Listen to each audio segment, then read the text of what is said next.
Good morning guys, स्वागत है आप सबका मेरे चैनल पे टॉपर्स हब पे। तो आज मैं इंट्रोडक्शन दूंगी चैप्टर सेट्स की क्लास 11, जिसमें मैं आपको एकदम सारा चैप्टर कवर करवा दूंगी, जहां आपको और कोई वीडियो देखने की ज़रूरत ना पड़े। हर एक सम आपको खुद ही आ जाएगा। तो इंट्रोडक्शन वीडियो लास्ट तक देखना। मेरे चैनल को इससे पहले सब्सक्राइब कर दो। मैं अच्छे से अच्छे जो इंस्टीट्यूट होते हैं, कोचिंग सेंटर्स होते हैं, उस लेवल की स्टडी आपको यूट्यूब पर पूरी करवाने की कोशिश करती हूँ। तो सेट्स, हम जब भी सेट्स नाम सुनते हैं तो ये तो बेस है मैथ्स का, ये तो हमें आना चाहिए। कुछ बेसिक यहाँ पर रिवाइज करनी होती हैं ज़रूर, बट ये बहुत सिंपल चैप्टर है। कम से कम 18 मिनट में ये वीडियो मैं आपको सारा चैप्टर कंप्लीट करवाऊँगी। तो सबसे पहले सेट्स की डेफिनेशन तो हमें पता होनी चाहिए। तो डेफिनेशन क्या है सेट्स चैप्टर की? तो सबसे पहले डेफिनेशन में मैं आपको कह सकती हूँ कि sets are collection sets are collection of well defined and distinct objects। यहाँ पे आपको डेफिनेशन तो एकदम अच्छे से पता होनी चाहिए। देखिए, सबसे पहले सेट्स क्या होते हैं? जो वेल डिफाइंड डिस्टिंक्ट ऑब्जेक्ट्स होते हैं, तो हमें पता होना चाहिए कि क्या है। फॉर एग्जांपल, मैं एक सेट लेती हूँ, सेट ए, एंड एक सेट लेती हूँ, सेट बी। हर एक सेट को हमने कर्ली ब्रैकेट के अंदर ही लिखना होता है, ये बात ज़रूर याद रखना। इसके अंदर मैं कुछ नंबर्स लिखती हूँ, ठीक है, ये नंबर्स लिखती है मैंने। अभी इनमें से सेट कौन है? ए वाला सेट है, बी वाला सेट नहीं है, बिकॉज मैंने कहा ना डिस्टिंक्ट ऑब्जेक्ट्स होने चाहिए। अभी ऑब्जेक्ट्स क्या होते हैं? देखिए 1 2 3 4 ये नंबर्स हैं, इसे हम ऑब्जेक्ट्स या फिर एलिमेंट्स कहते हैं। मोस्टली हम एलिमेंट्स कहते हैं। जो इसके अंदर लिखे नंबर्स होते हैं उसे हम एलिमेंट्स कहते हैं। अभी डिस्टिंक्ट एलिमेंट्स, डिस्टिंक्ट मतलब डिफरेंट, कोई सेम नहीं होना चाहिए। बट यहाँ पर 1 1 ये तो सेम है, तो ये कैसे हमारा सेट होगा? ये सेट नहीं होगा, ऑफ कोर्स नहीं होगा ये सेट। इसके बाद मान लीजिए मैं यहाँ पर एक ई सेट लिखती हूँ, जहाँ पर x y and z elements होंगे कर्ली ब्रैकेट के अंदर, ऑलवेज इन कर्ली ब्रैकेट। यहाँ सी सेट होगा जिसके अंदर x y and z elements होंगे। ऑलराइट, यहाँ पर जेड एंड यहाँ पर मैं वाई लिख देती हूँ, मान लीजिए, ठीक है। अभी दोनों में एलिमेंट्स 3 है, सेम है, बस आगे पीछे एलिमेंट्स हैं। तो ये सेट क्या होंगे? ये सेट होंगे सेम, ये सेम होंगे सेट, बिकॉज आगे पीछे हैं, कोई बात नहीं, बट ये सेट सेम है। इसके बाद सेट चैप्टर में बहुत सारे सिंबल्स होते हैं जिसका हमें पता होना चाहिए। तो मैं सबसे पहले आपको सिंबल्स के बारे में एक जनरल इंट्रोडक्शन देती हूँ। मान लीजिए एक सिंबल है ये वाला, ये सिंबल कहता है बिलोंग्स टू। मान लीजिए सेट है 1 2 3, सेट बी है 1 3 4 7। ऑलराइट, अभी ये सेट ए सेट बी को बिलोंग करता है। अभी इसमें मैं कह सकती हूँ कि 1 बिलोंग्स टू सेट ए। जी हाँ, ऑफ कोर्स, बिकॉज सेट ए के अंदर 1 है जो बिलोंग करता है सेट ए को, मतलब 1 एलिमेंट है जो सेट ए के अंदर आता है, ये तो बिलोंग करता है, ऑफ कोर्स बिलोंग करता है, ठीक है। इसके बाद एक साइन होता है ये ऐसा, मतलब नॉट बिलोंग्स का। मान लीजिए मैं कहती हूँ सेट बी है कि 6 not belongs to set b, तो ये बात बिल्कुल सही है कि जो 6 है वो बिलोंग नहीं करता सेट बी के अंदर, वो है ही नहीं, तो वो कैसे बिलोंग करेगा? ठीक है जी। इसके बाद कुछ सिंबल्स हैं, जैसे ये एक सिंबल है, इसका मतलब कुछ नहीं है सेट के अंदर, सेट खाली है। जब भी सेट खाली होगा तो ये सिंबल हम यूज़ करते हैं, ठीक है। इसके बाद ये एक साइन होता है, ये साइन सबसेट के लिए होता है, सबसेट यूनियन, इसे हम यूनियन कहते हैं। ये सारा मैं आपको वीडियो के आगे सब कुछ बताऊंगी, तो वीडियो में बने रहना। अभी हम पढ़ते हैं जो सेट है ना, जो सेट है, सेट्स वो 3 टाइप्स की होते हैं। तो 3 टाइप्स कौन सी? पहली टाइप जो होती है वो रोस्टर फॉर्म होती है। रोस्टर फॉर्म, रोस्टर फॉर्म कौन सी होती है मैं बताती हूँ आपको, जो अभी हमने एग्जाम्पल्स में की थी। मान लीजिए ये ए है, ए के अंदर 1 2 3 4 5 एलिमेंट्स है, तो ये सिंपल रोस्टर फॉर्म हो गई। इसके बाद एक और टाइप होती है जो इम्पोर्टेंट है, पेपर में यही आती है, set builder form, set builder form.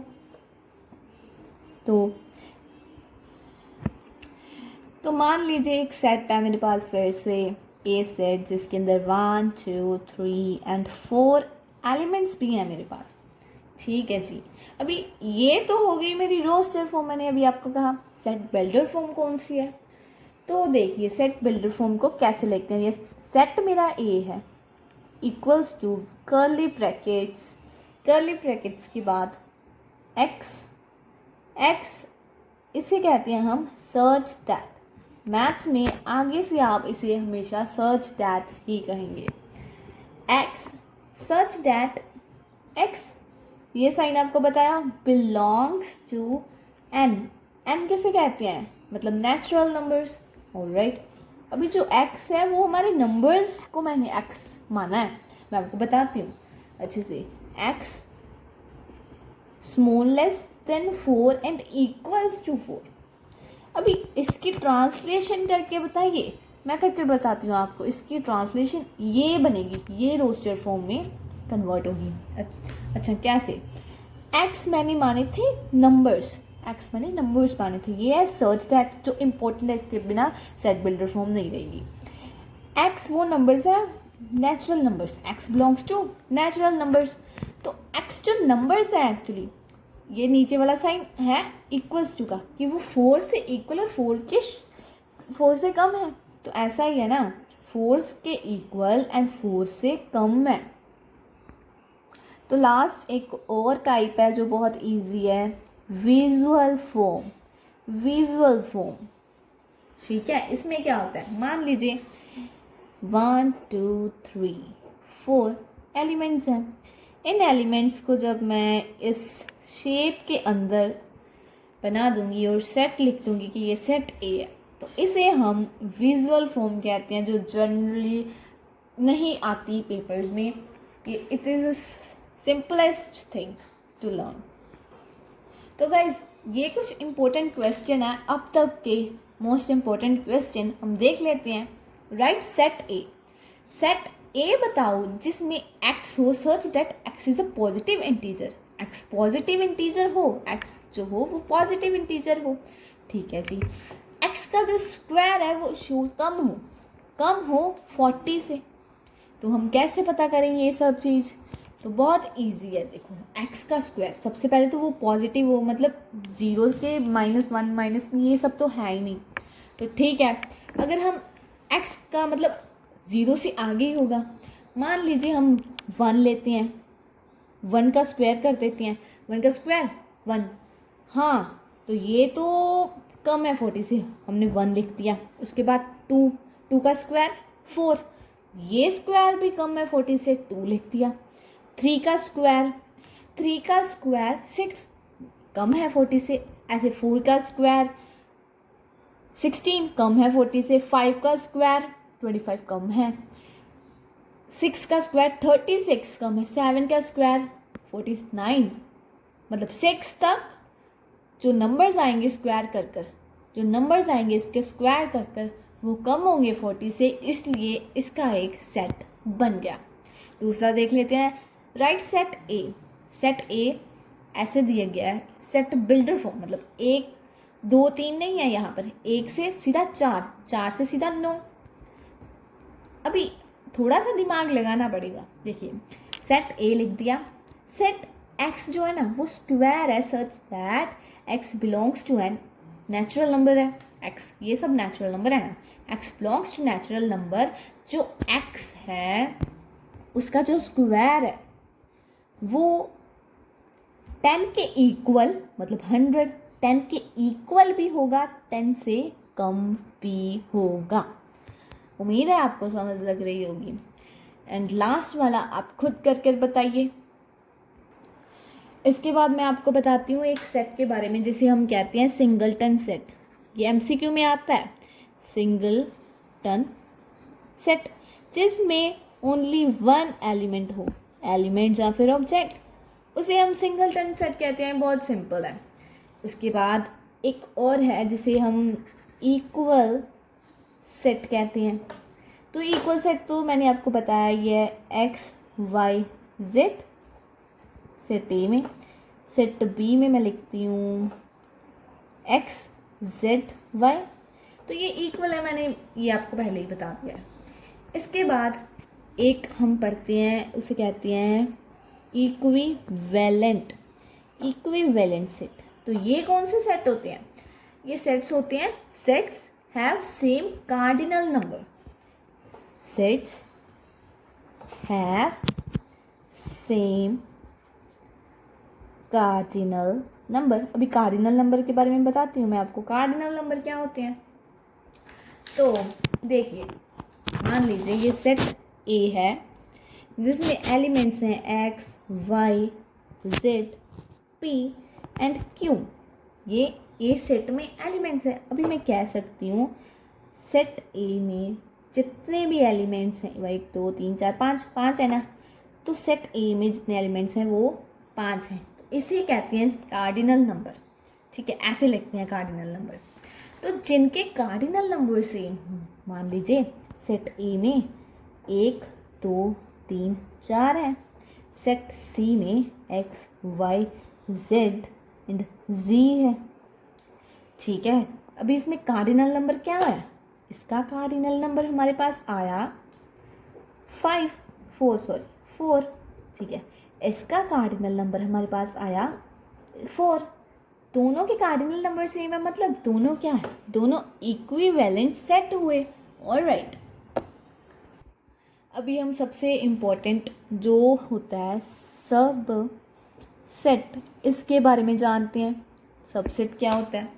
तो सबसेट की डेफिनेशन में मैं लिख सकती हूँ कि A is called subset of B if all elements of A are present in B। तो बच्चों को बहुत कंफ्यूजन होती है सबसेट में, तो आप अच्छे से इस डेफिनेशन को समझ लीजिएगा। मान लीजिएगा मेरे पास सेट ए है जिसमें एलिमेंट्स हैं 1 2 और 3। मान लीजिएगा मेरे पास बी सेट है जिसमें एलिमेंट्स 1 2 3 4। अभी डेफिनेशन पढ़िए। ए अगर सबसेट कहलाएगा बी का, ये सबसेट होगा बी का अगर सारे एलिमेंट्स ए के बी में प्रेजेंट होंगे।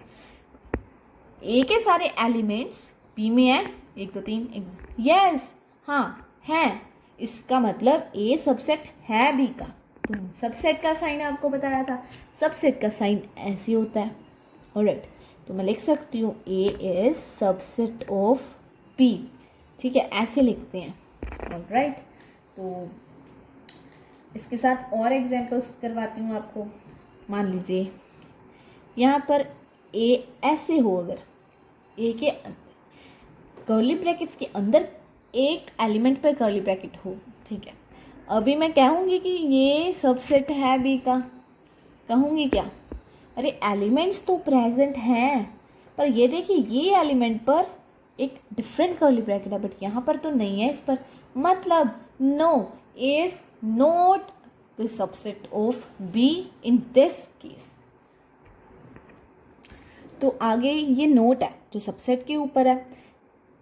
Every set is a subset itself, मतलब जो सेट ए है, मान लीजिए ये सेट ए लिखती हूँ मैं, 1 2 3 4, ठीक है, 1 2 3 4, ये अपना आप में ही एक सबसेट है। A is a subset of A, ठीक है। इसके सारे एलिमेंट्स ए में तो आ ही रहे हैं, ए के सारे एलिमेंट्स ए में आ रहे हैं।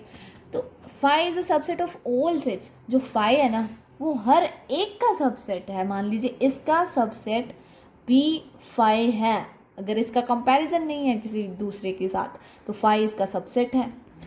उसके बाद अगर ए बी का सबसेट है, बी सबसेट है ए का, तो ए और बी इक्वल होंगे, ठीक है, ऑलराइट। अभी एक क्वेश्चन आता है, ये वाला जो इम्पोर्टेंट क्वेश्चन है, ये एक टॉपर्स के नोट के साथ मैं आपको पढ़ा रही हूँ। इम्पोर्टेंट है सब कुछ, तो इसका हम सबसेट बनाऊँ, खुद पर खुद बनाऊँ। तो मान लीजिए सबसे पहले मैं आपको बताया कि 5 सबका सबसेट होता है, उसके बाद अकेला 1 हो किसी में, मान लीजिए ये सेट बी है और उसमें सिर्फ एलिमेंट 1 है, तो B is a subset of this set ना, B is subset of this set ना, तो 1 2 और 1 2 होंगे, तो ये इसके सबसेट होंगे। उसके बाद power set, collection of subsets, subset की कलेक्शन, मतलब इन सबको हम पावर सेट कहते हैं। उम्मीद है समझ लग गई होगी। अभी आगे देखिए, ए नोट देखिए, if A is equal to P then number of subsets of A, मतलब ये एक फॉर्मूला है। देखिए मान लीजिए ये एक सेट है, मेरे पास ये ए सेट है एंड आई डोंट नो कि इसमें मेरे कितने सबसेट्स बनेंगे। तो मेरे पास ना एक फॉर्मूला होता है जिसे मैं 2 कहती हूँ, और 2 का स्क्वायर पी। इसके सबसेट निकालने हैं, मुझे नहीं पता, सिर्फ मैं ये फॉर्मूला यूज़ करूँगी, 2 की पावर पी। 2 पी क्या, जितने एलिमेंट्स हैं 4, 2 की पावर 4। अब जितना आंसर आएगा तो वो जो होगा वो मतलब 16 इसके सबसेट होंगे, 5 को मिलाकर 16 सबसेट होंगे। ये एक सिंपलेस्ट फॉर्म है सबसेट को जानने के लिए। तो गाइस नेक्स्ट हम पढ़ते हैं यूनियन के बारे में। यूनियन, जो कि ज़्यादातर बच्चों को समझ ही नहीं आता। यूनियन का सिंबल क्या होता है? यूनियन का सिंबल होता है ये वाला, ठीक है, नाइस। तो मैं एग्जाम्पल के साथ समझाऊंगी कि आपको समझ लग जाए। मान लीजिए ये सेट है बी जिसमें 1 और 2 ये दोनों एलिमेंट्स हैं। आगे मेरे पास सेट है सी जिसमें 1 2 3 और 4 एलिमेंट्स हैं। तो यूनियन का कॉमन मीनिंग होता है कि दोनों सेट्स में, 2 सेट्स हों या 3 सेट्स हों, सेट्स में कॉमन होता है वो हमारा यूनियन होता है। अच्छे से बताती हूँ आपको। अभी इन दोनों में यूनियन बताओ, ठीक है। तो यूनियन क्या होगा इस सेट में? कॉमन, दोनों सेट्स में कॉमन। मान लीजिए 1 यहाँ से दिया, यहाँ से 2 लिया, ठीक है जी, 1 2 3 4 3 4। अभी 1 2 और ये 1 2 फिर नहीं ना लिख सकती, बिकॉज मैंने आपको बताया था डिस्टिंक्ट ऑब्जेक्ट्स होने चाहिए, और राइट डिस्टिंक्ट ऑब्जेक्ट्स होने चाहिए। तो ये हमारा बी और सी का यूनियन बन गया। तो यूनियन होता है जो कॉमन थिंग होती है। अभी नेक्स्ट और लास्ट थिंग जो है हमारा इंटरसेक्शन, जो भी बच्चों को मेनली समझ आता तो नहीं है, बट मैं आपको समझाऊंगी एग्जाम्पल के साथ, बहुत बढ़िया एग्जाम्पल के साथ। देखिए इंटरसेक्शन का साइन होता है ये वाला, ठीक है। तो मैं इसे कह सकती हूँ कि मान लीजिए ये मेरे पास इंटरसेक्शन का मतलब होता है जो दोनों सेट्स में आए। तो देखिए इसमें मैं 1 3 4 एंड 5 यहाँ तक लिखती हूँ। अभी मेरा सेट ए 1 से लेके 4 तक है, ये मेरा सेट ए है। यहाँ तक 3 से लेके 5 तक मेरा सेट बी है। मान लीजिए ये बहुत बढ़िया एग्जाम्पल है, इसके साथ मैं आपको समझा रही हूँ। ये मेरे पास सेट ए है, ये मेरे पास सेट बी है। अभी यहाँ पर मेरे पास एक्स है, ठीक है जी। अभी सेट ए के अंदर भी एक्स आ रहा है, सेट बी के अंदर भी एक्स आ रहा है, तो एक्स हमारा इंटरसेक्शन होगा, ठीक है। उम्मीद है आपको समझ लग रही हो। अभी ये एग्जाम्पल में बी और सी, ये एग्जाम्पल में हमारा इंटरसेक्शन क्या होगा? हमारा इंटरसेक्शन ओनली 1 एंड 2 होगा, मतलब जो दोनों सेट्स के अंदर आता हो। हमारा 1 2 यहाँ भी आ रहा है, 1 2 यहाँ भी आ रहा है, तो ये हमारा इंटरसेक्शन होगा, जैसे इस एग्जाम्पल में मैंने आपको बताया। तो बस इतनी ही थी ये इंट्रोडक्शन वीडियो सेट्स चैप्टर की। एंड लास्ट में मैं आपको यही कहना चाहूँगी कि don't forget to subscribe my channel, like and share, and मिलते हैं नेक्स्ट वीडियो में। लाइक कर देना।